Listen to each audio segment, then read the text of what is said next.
"You ruined my daughter's wedding," she screeched, standing in cow dung, soaked in something far worse than just embarrassment. The string quartet had stopped playing, the guests were shrieking, and right there in front of the collapsed archway, my prize cow Petunia finished delivering her calf, while the bride sobbed into a haystack. Just 2 hours earlier, Karen had said, "You should be honored we chose your little field." She wanted a rustic rural wedding. So I gave her exactly that. Now let me tell you how we got here.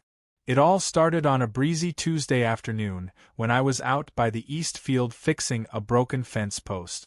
My land stretched across 30 acres, mostly flat pasture with a handful of oaks, a rustic barn, and a few good cows including Petunia, who was waddling around with her belly near bursting. She was due in less than a week. I was watching her graze when I heard the crunch of tires on gravel. A shiny white SUV pulled into my driveway like it owned the place. I figured it was someone lost or maybe a delivery gone wrong. Instead, out stepped a woman in heels that sank straight into the dirt, followed by a girl in a white dress holding a clipboard and snapping her fingers at a man carrying a folding table.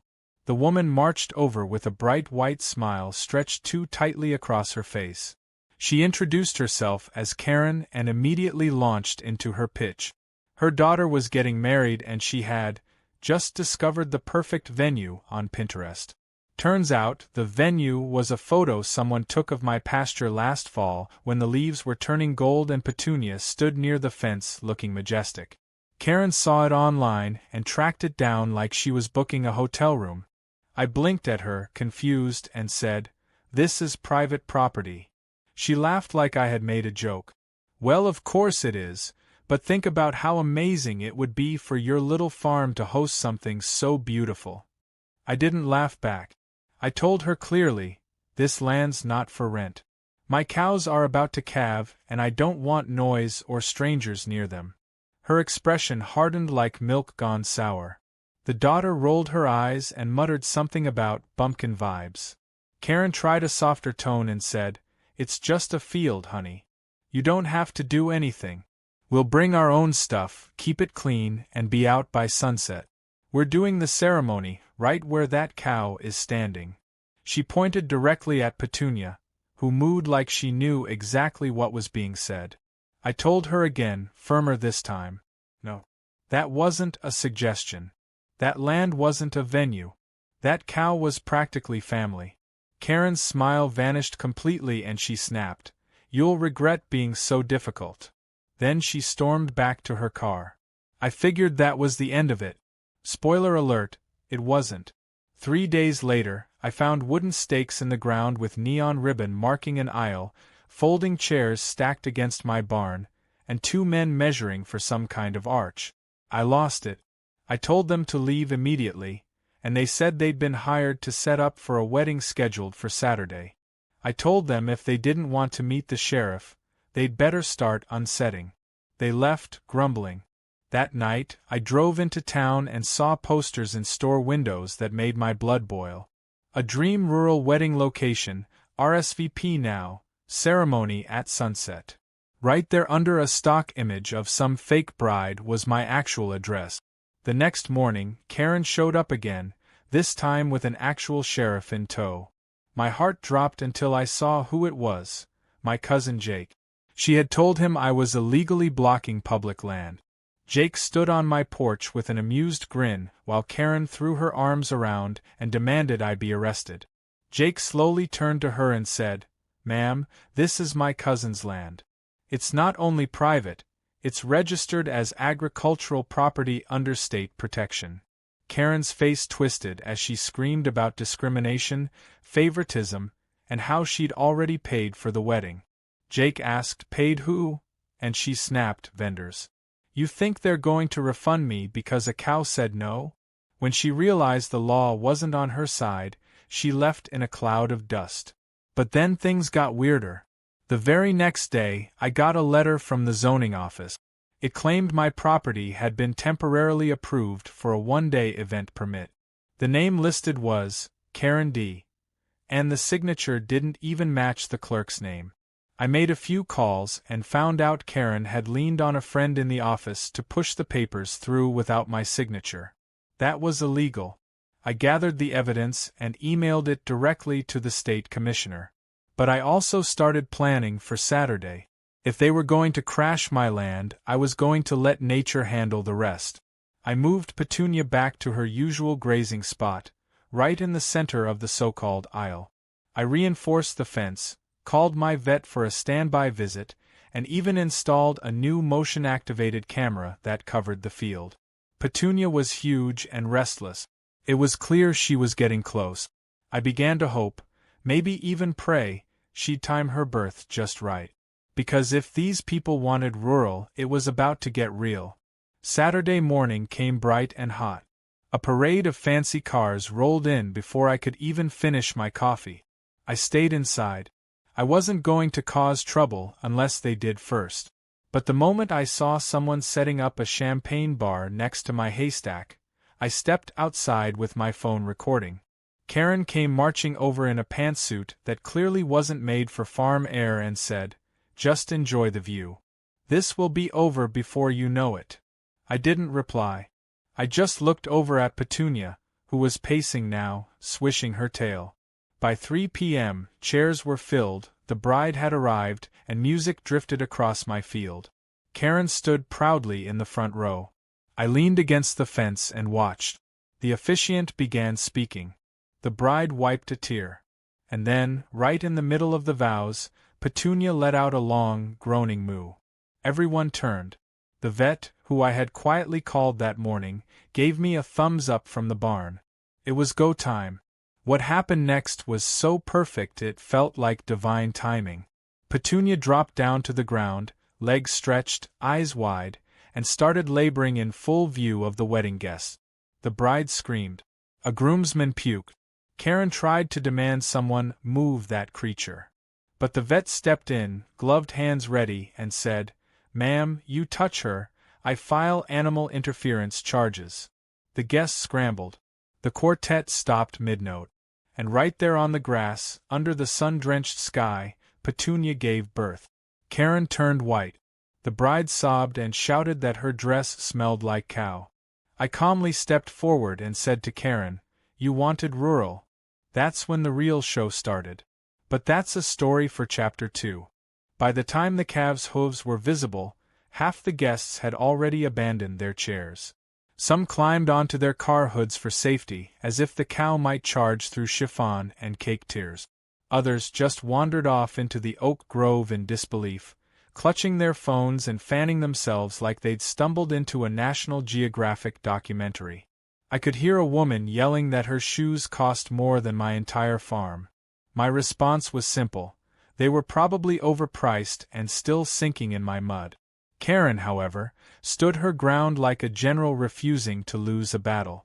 Her dress, now splashed with traces of manure, had once been a crisp beige but was slowly darkening with every step she took closer to the laboring cow.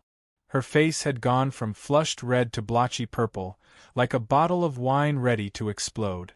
The bride, who'd been sobbing uncontrollably by the decorative arch, suddenly threw down her bouquet and screamed at her mother. "You said this would be magical. What is this? I smell farm."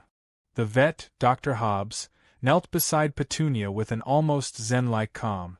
He was used to this. In fact, he'd been doing this for decades. But I could tell he was enjoying the absurdity of it all too. He glanced at me, smirking just slightly, as if to say, "Can you believe this circus?"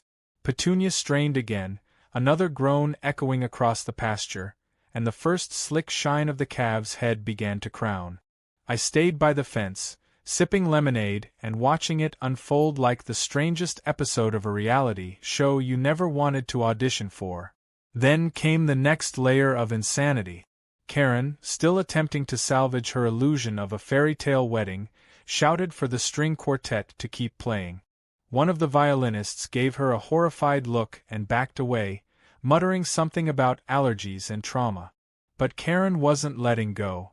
She stormed toward the cow, ignoring Dr. Hobbs' warnings, and tried to physically block the view of the birth with a floral arrangement from the aisle. "No one look. Eyes forward. It's just a cow. She'll go away. That's when the groom's family finally said enough. A man in suspenders and cowboy boots stood up and bellowed, "Ma'am, that's not how labor works. You invited yourselves onto a farm. You get what you get." The bride collapsed into a pile of hay and began sobbing into her own train. I'll admit, even I felt a twinge of sympathy for her. She hadn't planned this. Her mother had orchestrated the whole fiasco, pushing for a rustic rural aesthetic, like it was a theme park ride, never once considering the fact that farms aren't props. They're living, breathing, pooping, birthing realities. Just then, Petunia let out one final groan, and the calf slid out in a splash of fluids and afterbirth. The crowd collectively gasped. Karen shrieked. The maid of honor fainted straight into a hay bale. And Dr. Hobbs cradled the slick little calf like a prize, grinning wide as he wiped it clean and placed it gently beside its exhausted mother. Petunia gave a low, satisfied grunt, and began licking her newborn. It was a beautiful moment if you weren't wearing designer heels and expecting mimosas. Karen, now realizing the situation had spiraled beyond repair, began stomping toward me. Her shoes squelched with every step. Her voice, high and cracked, demanded that I shut it all down. That I pay for her ruined day. That I do something. I looked at her calmly and said, "You threw a wedding on my land without permission. You set this all up after I said no. And you wanted real farm charm. That's what you got." She screamed that she was going to sue me. For emotional distress, for property damage, for intentional sabotage. I offered her a tissue and suggested she wipe the cow fluid off her cheek first. That only made her angrier. She turned and tried to rally the guests again, yelling about refunds and dignity, but by now most of them had already fled. The food truck had peeled away half an hour ago. The DJ refused to plug in his speakers after the cow started mooing in rhythm with his test beat. The chairs sat empty, the cake had begun to lean in the sun, and a dog I didn't recognize was already helping himself to the cupcake. Eventually, the bride stood up, disheveled and trembling. She looked at her mother and said something none of us expected. "You ruin everything. Every time." Her voice cracked, not with rage, but with something sadder. A lifetime of being steamrolled by a woman who thought control was the same as care. Then she pulled off her shoes and walked barefoot toward her car. The groom hesitated, then followed her silently. They didn't look back. Karen was left standing there, her kingdom of chaos collapsing around her, smeared in mud, regret, and cow biology. Dr. Hobbs finished up with Petunia, gave me a nod, and walked off toward the barn, still chuckling. I wandered back to my porch, sat in my rocker, and watched the remnants of the wedding slowly dissolve under the late afternoon sun. Someone had left behind a framed photo of the couple, their faces all filtered and posed, now tipped sideways in the grass. Within an hour, the field was nearly empty again. A few lost decorations hung limply from the trees. A torn veil fluttered across the fence post like a ghost waving surrender. And Petunia nuzzled her calf, both of them finally at peace. I couldn't help but laugh. Not out of cruelty, but at the sheer ridiculousness of it all. They had come looking for an aesthetic, a backdrop, a Pinterest fantasy. But nature doesn't do staged. It does real. And real doesn't ask for permission to be messy. As night fell, I collected a few discarded napkins and shut the barn door behind me. My phone buzzed. Texts from neighbors who had seen the whole thing unfolding from their porches, most of them laughing. One message simply read, "Best show ever." Another neighbor offered to drop off extra hay, joking that it was probably considered wedding confetti now. But my favorite message came from my cousin Jake, the sheriff. It said, "Heard she slipped in the afterbirth. Please tell me you got that on camera." Yes, I did. Every second of it. And that footage? Oh, it was going to be very useful. But that part comes later. Because first, there was still cleanup to do. And not just the physical kind. Karen wasn't done yet. Not by a long shot. She was about to go from wedding disaster mode into full-blown retaliation. Only this time I was ready for her. And unlike her daughter's ruined bouquet, my patience wasn't about to wilt anytime soon. The following Monday came with unexpected silence. Not a single clipboard-wielding teen marched through the neighborhood. No new violation notices fluttered on doors. The air, though still tense, had an eerie calm, as if Karen was holding her breath before unleashing something far worse. And just as I suspected, that calm was only the eye of the storm. By noon, every house that had signed the petition received a notice in their mailbox, stamped with the HOA's official letterhead, stating they were now under individual compliance review. It was a made-up term, of course, but it sounded serious enough to intimidate the less informed. It was Karen's desperate attempt to reassert her dominance and punish those who dared stand against her. The notice claimed our homes would be undergoing exterior inspections within the week and warned that noncompliance could lead to property access restrictions. Several neighbors came to my door with the letters in hand, visibly shaken. Mrs. Florence looked pale and clutched hers like it was a foreclosure notice.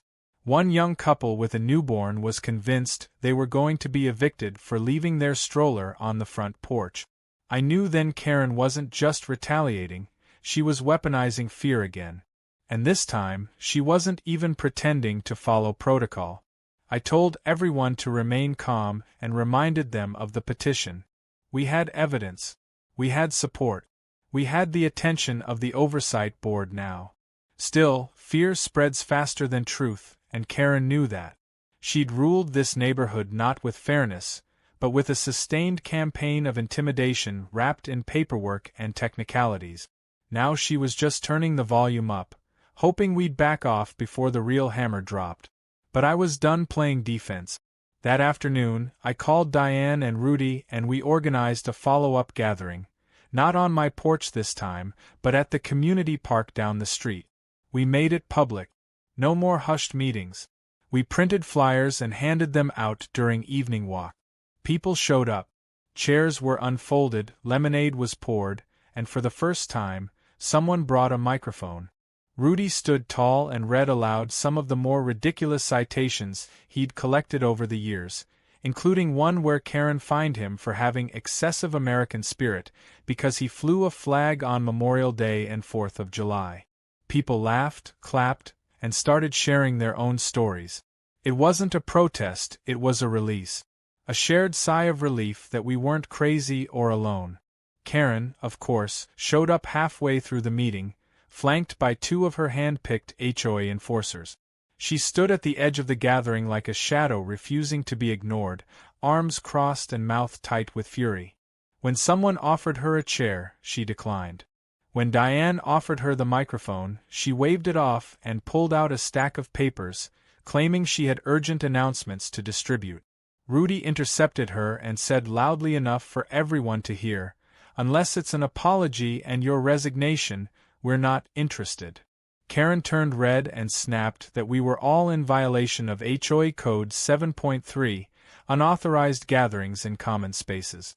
But Diane, always prepared, handed her a printed copy of the bylaws, highlighting the section that allowed for resident-organized meetings if open to the community. Karen snatched the document, crumpled it in her hand, and stormed off to the sound of scattered clapping. It should have ended there. But Karen wasn't done yet. That night, just past midnight, the cameras I'd installed around my property caught her again. This time sneaking around the side of my house with a clipboard and flashlight. She took pictures of my trash bins, tapped on my window like some suburban ghoul, and scribbled something furiously before retreating into the dark. The next morning, a new citation was taped to my front door, unauthorized motion lights causing light pollution. It was laughable.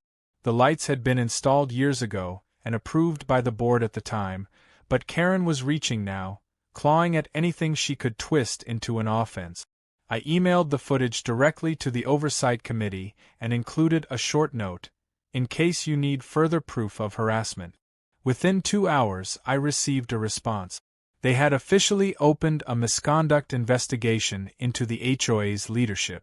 The tide was turning faster than expected. 2 days later, Tom received a call at the sheriff's department. It was Karen. She reported me for domestic disturbance and community harassment. She claimed I was inciting rebellion and running an illegal operation from my home. She said people were afraid of me and that I was turning the neighborhood into a mob. Tom kept a straight face, calmly thanked her for the report, and told her someone from the department would look into it. What she didn't realize was that Tom had routed the call directly to his office for monitoring purposes and had already flagged her as a possible harasser under the county's civil nuisance statute. That evening, Tom came home earlier than usual, wearing the expression he reserved for moments that called for both seriousness and quiet amusement. He walked up to me as I was tending to the front garden and said, "She tried to have you arrested today." I blinked. "What?" He nodded. "Filed a formal complaint. Said you're disrupting neighborhood peace." I stared at him, waiting for the punchline. "And what did you say?" Tom shrugged. "I said I'd take it up with the sheriff." Then I reminded her that I am the sheriff. That night I barely slept. Not from fear, but from anticipation. We were close. Karen was unraveling. Her grip on the neighborhood, once ironclad, was now slipping. She was lashing out, exposing herself in the process. Every step she took to reassert control only proved how unfit she was to hold it. By the end of the week, something happened that pushed everything over the edge. Karen called for an emergency HOA meeting to address what she called community disorder and incivility. The board, now split between her loyalists and those quietly supporting reform, agreed. Flyers went out and chairs were set up in the community hall. Residents showed up in record numbers. Even people who hadn't attended a single meeting in years arrived, some clutching their own violation histories, others just curious to witness the showdown. Karen opened the meeting with a long monologue about preserving community values and order. She cited the rise in complaints, accused residents of turning on each other, and blamed certain disruptive forces for causing division. She never said my name, but her glare did all the pointing necessary. Then she made her fatal move. She motioned for a vote to suspend all HOA privileges from me and anyone who had signed the petition. Gasps erupted. It was the clearest abuse of power yet. Before the board could act, I stood up.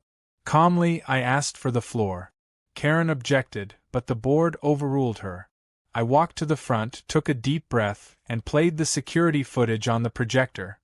The one of her slashing my tires. The room fell dead silent. Then murmurs. Then shocked laughter. Then outrage. One man stood and shouted, "You did that? And you fined her afterward?" Another resident asked why she was still in office. Karen stuttered, accused me of doctoring the footage, and even called it a deep fake. But the damage was done. The board moved quickly. A motion was introduced to suspend Karen pending investigation. The vote passed by overwhelming majority. Karen stood frozen, her mouth opening and closing like a fish out of water. Then she stormed out of the hall, the door slamming behind her like punctuation on a sentence nobody wanted to read again.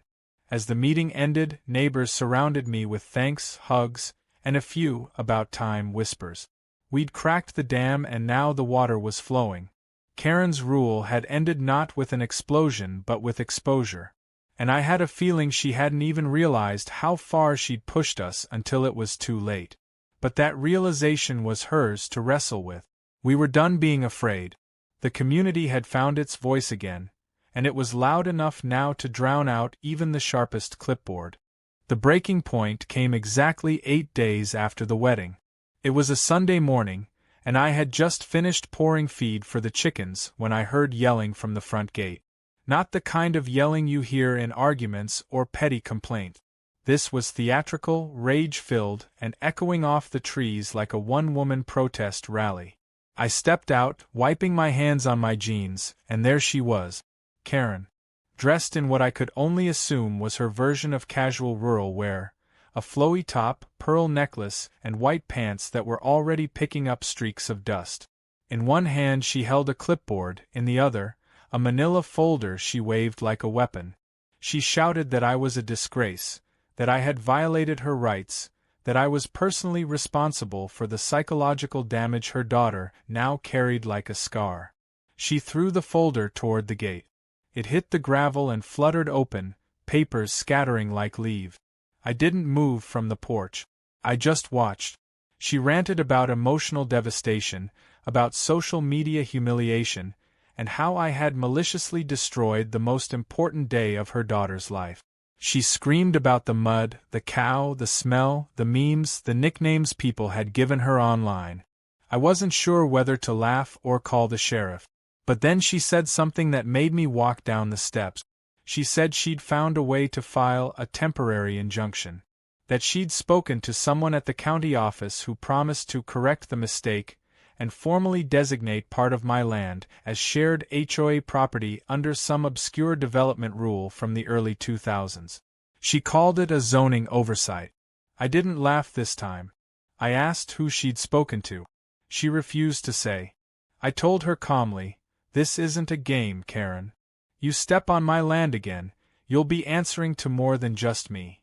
She left in a fury, but not before reminding me that this wasn't over. The next day, I received a certified letter from the local township office. It was a request for a review of my land's boundaries and zoning compliance due to community complaints. I knew right then she had gone behind the scenes, digging through records and looking for cracks. What she didn't know was that my land had been in my family for generations. Every inch had been surveyed, filed, confirmed, and locked tight. Still, I wasn't taking chances. I drove down to the office personally, sat with the records clerk, and walked through every file. As expected, nothing on my side was out of place. But I asked the clerk if anyone else had recently inquired about my property, and after a short pause, he said yes. Karen. Last name matched. She had come in 2 days earlier, demanding access to old development maps and asking about road access easements. She was clearly fishing for something she could use to fabricate leverage.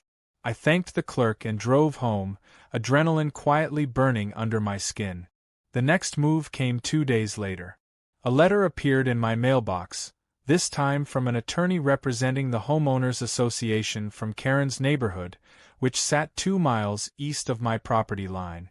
It claimed that due to an outdated document never formally voided, my east pasture was technically within the HOA's designated expansion buffer zone, and that Karen, as a board member, had the authority to request usage under Clause 17 of their association charter. I had to read it twice to make sure I wasn't hallucinating. They were trying to annex my field like it was some disputed borderland. My lawyer nearly fell out of his chair when I showed it to him. His exact words were, "This is what happens when people watch too many courtroom dramas and think Facebook law counts." Still, he advised me to file a cease and desist against Karen personally and request a formal statement from the HOA leadership confirming they were not in support of her actions.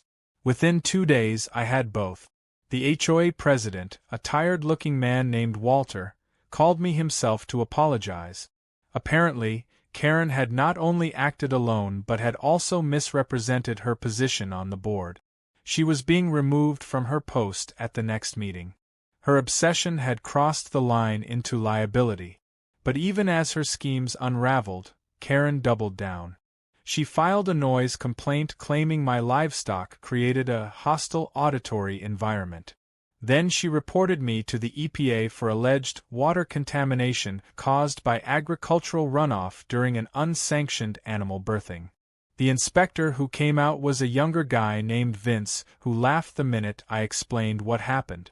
He asked if Petunia and her calf were doing all right and admitted that his girlfriend had shown him the viral video. Before he left, he took a selfie with Petunia, who by then had become a bit of a local legend. In the background of that photo was something new, an old wooden sign I'd hammered into the ground the night before. It read, "Private property. Unauthorized weddings will be witnessed by livestock." People loved it. One of the schoolteachers who saw it during her morning jog asked if she could bring her class for a farm etiquette field trip.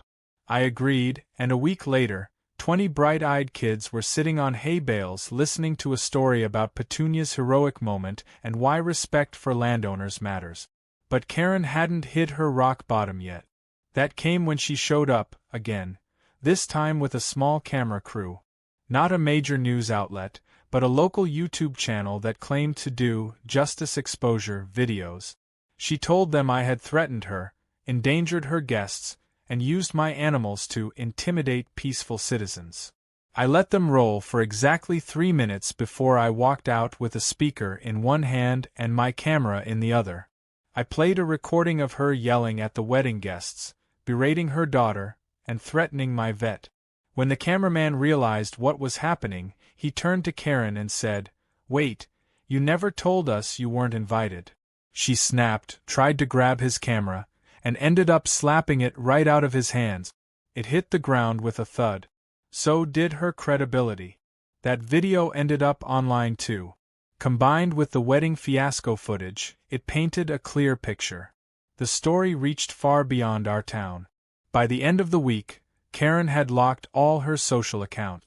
Her daughter issued a public statement disavowing the entire event and thanking the farmer for delivering the most honest lesson of her life. I had reporters asking if I'd ever consider writing a book. One woman from a rural lifestyle blog wanted to feature Petunia in a calendar. But to me, the best part was the silence that followed. Karen stopped showing up. No more letters. No more nonsense. She'd become a punchline in her own soap opera. The town moved on. So did I. But I didn't forget. And I didn't stop preparing. Because someone like Karen never stays quiet for long. There was still one more chapter left in her playbook. And I was ready to end it with a scene no one would forget. Almost 3 weeks after the infamous wedding catastrophe, and a week after Karen's failed media stunt collapsed into internet humiliation, she returned. But this time, it wasn't with lawyers or sheriffs or wedding planners. It was just her. No SUV, no clipboard, no pearl necklace. She stood at the edge of my driveway holding a cup of coffee and a nervous little smile, like she was just another neighbor popping in to borrow sugar. I spotted her through the kitchen window and watched her stand there for almost 5 minutes before she built up the nerve to call out, her voice soft but cracking like old paint. I walked out slow, cautious, half expecting it to be a trap. But she raised her hands and said she wasn't here to start anything. She just wanted to talk. Against my better judgment, I nodded for her to speak. She started with an apology, though it felt more like a performance. She said things got carried away. That she may have overstepped. That she never meant for it to turn into a spectacle. I let her talk, saying nothing. Then she got to the real reason she'd come. She wanted to use my property again. Not for a wedding this time, no. This time it was for a reality show. Apparently, a small production company that filmed redemption arcs had reached out to her. They wanted to document her journey back from viral disaster to personal growth. Her idea was to bring the crew back to my farm, show how she'd made amends, and include Petunia and her calf in a segment where she reconnects with nature and humility. She even offered to pay. A lot. More than she had offered before. She pulled out a check she'd already written and tried to hand it to me. I didn't even look at the amount. I laughed. Not a polite laugh. A full, guttural one that startled a few chickens nearby. I asked her if she remembered the time she tried to claim part of my land through the HOA. Or the time she sent a film crew to ambush me. Or the wedding guests who trampled my fences and tried to move my cow. Her face twitched, but she kept her fake smile on. She said that's exactly why this story deserves a proper ending. I told her she was confusing redemption with reruns. Then I pointed at the sign I'd recently added near the front gate. It read caution, entitled guests will be used for compost. She didn't take it well. Her face snapped back into its usual tight scowl, and she shouted that I was throwing away an opportunity for massive exposure. I told her I'd had plenty of exposure already. The story had reached national attention. Local reporters came bi-weekly just to check in. Petunia's calf had become the unofficial mascot of the town fair. A bakery downtown started selling cookies shaped like cows with tiny wedding veils. I had schools requesting farm tours, a podcast episode scheduled, and a YouTube channel that had gone from a hobby to a legitimate side income. I didn't need more exposure. I needed peace. Karen finally stormed off, muttering about how I was too small-minded for television. That was the last time she stepped foot near my property. But not the last I heard of her. A few weeks later, the HOA officially removed her from the board. One of their members sent me a thank you basket with apple butter and a note that simply read, "For services rendered."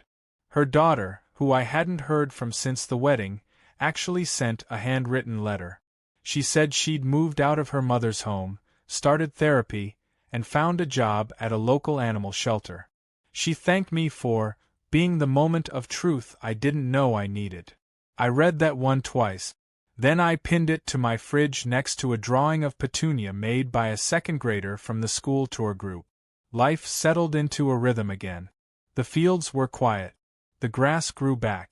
Petunia's calf, now named Justice, followed her around like a loyal shadow. The story still got brought up now and then by neighbors or local customers. Sometimes I'd overhear someone retelling it in the diner, their version wilder than reality, claiming that Karen had ridden into the field on a Segway or that the cow had chased the bride out of the archway. I never corrected them. Sometimes exaggeration is just a way for truth to stretch its legs. The viral fame faded, but it left behind a strange legacy. Tourists would stop by just to take selfies at the gate. A local brewery launched a limited edition beer called Karen's Calving Ceremony, with a label that featured Petunia wearing a floral crown. It sold out in a weekend. A high school drama teacher even turned the entire saga into a short play called Utter Chaos and staged it at the Spring Festival. I showed up to opening night and laughed louder than anyone in the audience. In the end, I didn't need to chase Karen down with lawyers or revenge. She did all the work herself. Her spiral was public, loud, and complete. But my response had been quiet, steady, and rooted like the land she tried to exploit. There's a lesson buried somewhere under the mud and manure of that whole wedding fiasco. Maybe it's about respecting boundaries. Maybe it's about the limits of entitlement. Or maybe it's just this: never underestimate a farmer, especially when he's backed up by a 900-pound cow who doesn't like being moved during labor. As summer gave way to fall, and the leaves turned the same golden hue that once inspired Karen's Pinterest fantasy, I stood by the pasture watching Petunia and Justice graze peacefully. The sky was clear, the air crisp. A couple pulled up in an RV and asked if this was the place where the cow gave birth during the wedding. I told them yes, and pointed them toward the new sign by the barn that read, "Birthplace of Internet Justice." They laughed, snapped a photo, and bought a souvenir t-shirt from the little shop I'd built next to the chicken coop. Sometimes life throws chaos your way. And sometimes, if you're lucky, that chaos shows up in white heels and ends up flat on her back in a puddle of afterbirth. You can't plan it. You can't script it. You just hold your ground, trust your cows, and let nature do the rest. And in the rarest, most unexpected way, you end up with a story that writes itself. One evening, as I rocked on my porch with the sun dipping behind the hills, I got a text from Jake, the sheriff. It was just a screenshot. The local paper had run a headline: "Former HOA board member banned from 3 counties' wedding venues after viral debacle." I chuckled, set the phone down, and poured myself another glass of lemonade. Petunia mooed softly in the distance, and Justice let out a playful bellow like she was already practicing for her own moment of fame someday. It was quiet, peaceful, right where it all began, and exactly how I intended to keep it.